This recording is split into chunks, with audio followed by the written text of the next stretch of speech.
سلام و عرض ادب خدمت دوستان و همراهان گل پیج. دوستان گلم، ماشین مشتری گلمون رو داریم تیپ 2 مدل 83 برای نصب موتور آرسی پیش ما تشریف آوردیم. ان شاءالله کلیت رو بعد نصب بشن براتون میذارم.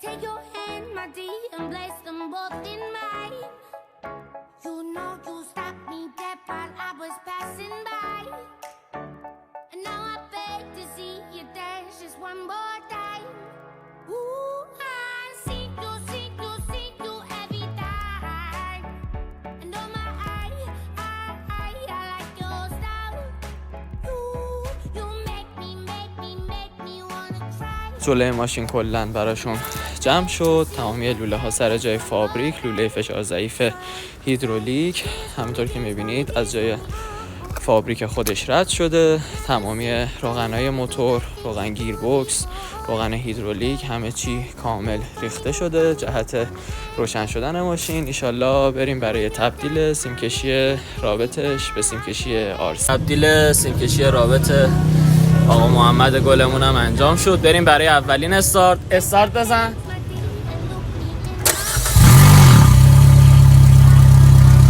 موتور روشن، کاملا سالم. بریم برای کارای اگزوز سازی. نصب اگزوز موتور آرسی هم انجام شد. همونطور که می‌بینید کاتالیزور، منبع سنتر به صورت فابریک خود آرسی و منبع آخر تست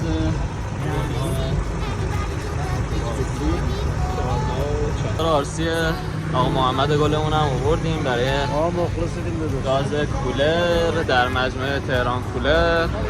یکی از قدیمی ترین و کاردرست ترین مجموعه کولر در موتورش نصب شد. تمامی دورچین به صورت فابریک، پیچ به پیچ و بدون هیچ مشکلی. بریم برای اولین استارت صبح استارت بزنیم.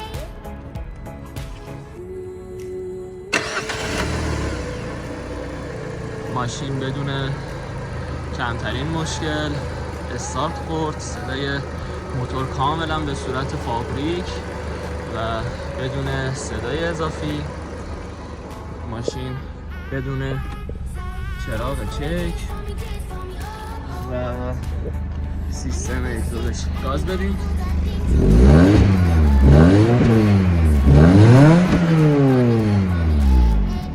صدای اگزوز، صدای کاملا طبیعی و کاملا سیستم اگزوز فابریک خود آرسی.